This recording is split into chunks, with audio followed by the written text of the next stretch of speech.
राजस्थान में सरकारी स्कूलों में मीडिया की एंट्री को लेकर एक नया विवाद खड़ा हो गया है। सरकार का कहना है कि मीडिया पर कोई बैन नहीं लगाया गया है, बल्कि बच्चों की निजता और सुरक्षा के लिए कुछ दिशा निर्देश जारी किए गए हैं।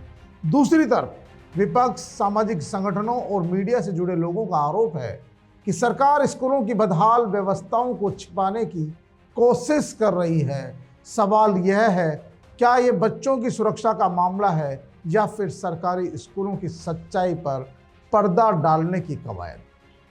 पीके टाइम्स के खास कार्यक्रम सीधी बात में देखिए रिपोर्ट।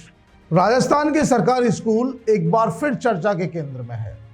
वजह है शिक्षा विभाग के वे आदेश जिनमें स्कूल परिसर में मीडिया और अन्य व्यक्तियों के प्रवेश तथा बच्चों की रिकॉर्डिंग को लेकर नियम तय किए गए हैं। इन निर्देशों के सामने आते ही प्रदेश भर में एक नई बहस छिड़ गई है।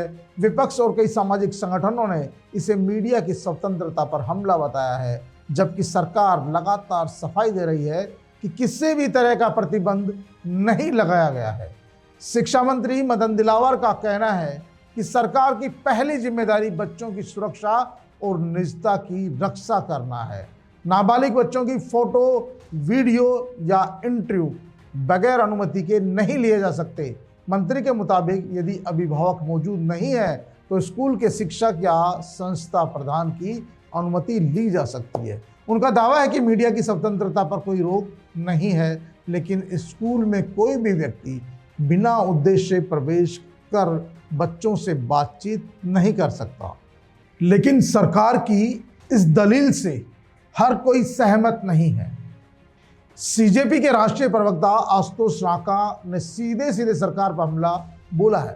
राका का कहना है कि सरकार पहले प्रदेश के जर्जर स्कूलों को ठीक करे या फिर उनके खिलाफ एडवांस में एफआईआर दर्ज करवा दे।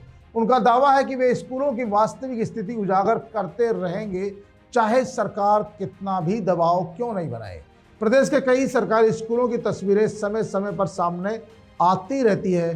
कहीं बच्चों के बैठने के लिए दरी पट्टी तक नहीं है, तो कहीं शौचालय बंद पड़े हैं, कई स्कूलों की छतें टपक रही है, तो कहीं फर्श टूटे पड़े हैं।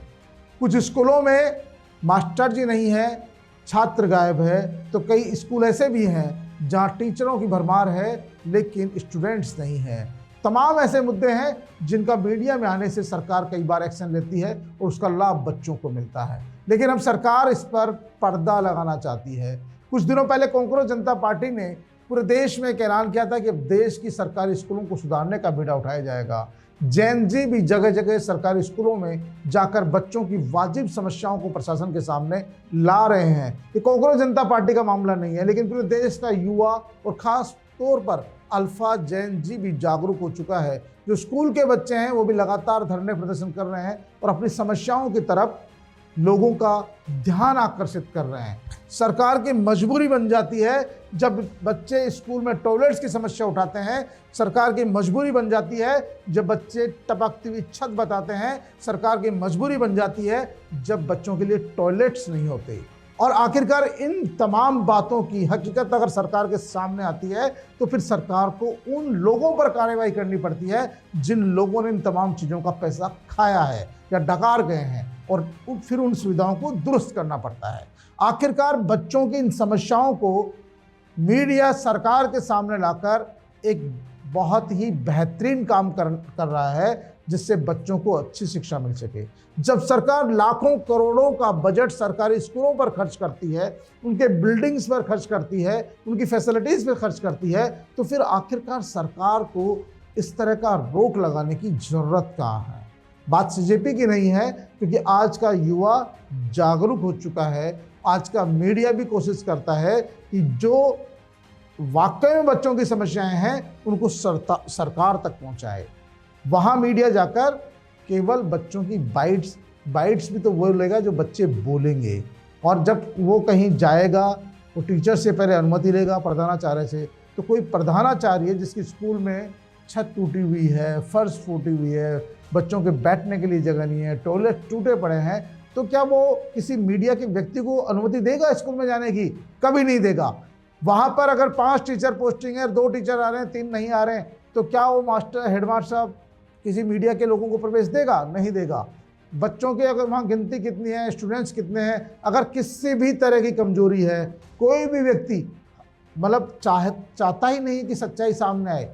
शिक्षा मंत्री जी को चाहिए कि जो आदेश दिए हैं एक बार उसको खुद पढ़ें, अपने अधिकारियों से पढ़वाए, और भाई उनको तो तय कर देना चाहिए कि जो खबर मीडिया में आए कम से कम उस पर एक्शन करेंगे, हम बच्चों को सुविधाएं देंगे। आपका काम सुविधाएं देना है और मीडिया का काम सच्चाई सामने लाना है। और उस प्रदर्शन को जैन जी करे, सीजेपी करे, कोई और करे, कांग्रेस करे, बीजेपी के लोग करे, विश्व हिंदू परिषद के लोग करे, एबीपी के लोग करे, एनएसयूआई के लोग करे, किसी भी तरह के लोग करे, अगर वो उन स्कूलों में जाकर उनकी सच्चाई को उजागर करके सरकार के सामने लाते हैं तो वो कोई गलत काम नहीं कर रहे। लेकिन कई स्थानों पर जब युवाओं ने सरकारी स्कूलों की पोल पट्टी खोलना चालू की तो कुछ लोग जो अपने आप को सरकार के मानते हैं, सरकारी मानते हैं, सरकार के समर्थक मानते हैं, उन लोगों ने उन यूथ के साथ मारपीट की है।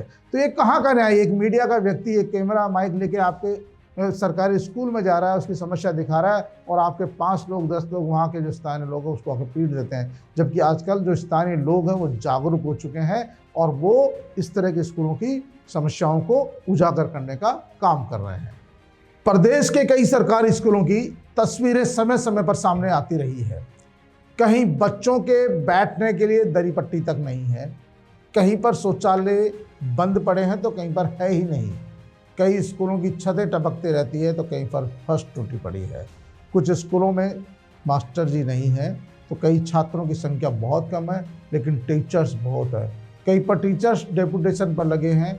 और ऐसे में मीडिया रिपोर्टिंग में कई बार इन समस्याओं को लेकर सरकार और प्रशासन तक पहुंचाने का काम किया जाता है। यही वजह है कि मीडिया जगत के एक वर्ग में इस आदेश को लेकर नाराजगी दिखाई दे रही है। आलोचकों का कहना है कि पहले के दौर में राजा महाराजा जनता की समस्याएं जानने के लिए जासूस भेजते थे। लोकतंत्र में मीडिया के लोग इसी तरह की कमियों को उजागर करते हैं, फिर उससे डरने की जरूरत कहाँ है? उस व्यवस्था को सुधारने की जरूरत है। उनका तर्क है कि यदि सब कुछ ठीक ठाक है तो फिर स्कूलों के दरवाजों पर यह अतिरिक्त नियंत्रण की जरूरत कहाँ से पड़ रही है? दूसरी ओर सरकार का पक्ष भी कम महत्वपूर्ण नहीं है। बाल अधिकारों से जुड़े विशेषज्ञ मानते हैं कि नाबालिग बच्चों की पहचान फोटो और वीडियो लेकर संवेदनशीलता जरूरी है। कई बार बिना अनुमति के बच्चों के ऑडियो वीडियो मीडिया और प्लेटफॉर्म्स पर प्रसारित हो जाते हैं जिससे उनकी निजता प्रभावित हो सकती है। यानी बहस 2 मुद्दों के बीच है, एक तरफ बच्चों की सुरक्षा और निजता, दूसरी तरफ सरकारी व्यवस्थाओं की जवाबदेही और पारदर्शिता।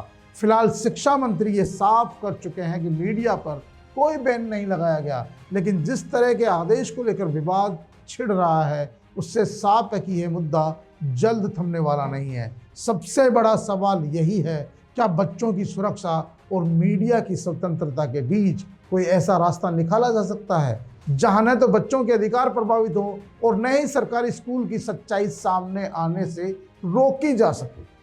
निजता बनाम पारदर्शिता की इस बहस में सरकार और विरोधियों के अपने अपने तर्क है, लेकिन प्रदेश के लाखों विद्यार्थियों और सरकारी स्कूलों की व्यवस्था को बेहतर बनाना आखिरकार सबसे बड़ी जिम्मेदारी सरकार, मीडिया और यूथ की है। जो सच्चाई सामने लाएगा तो सरकार उस पर काम करेगी, जो दोषी लोग हैं सरकार उन पर एक्शन लेगी, और सरकार का सबसे बड़ा मकसद भी तो यही है कि बच्चों को बेहतरीन शिक्षा मिले। तो पीके टाइम्स की सीधी बात में आज के लिए इतना ही, फिर हाजिर होंगे किसी नए मुद्दे के साथ। तब तक के लिए नमस्कार।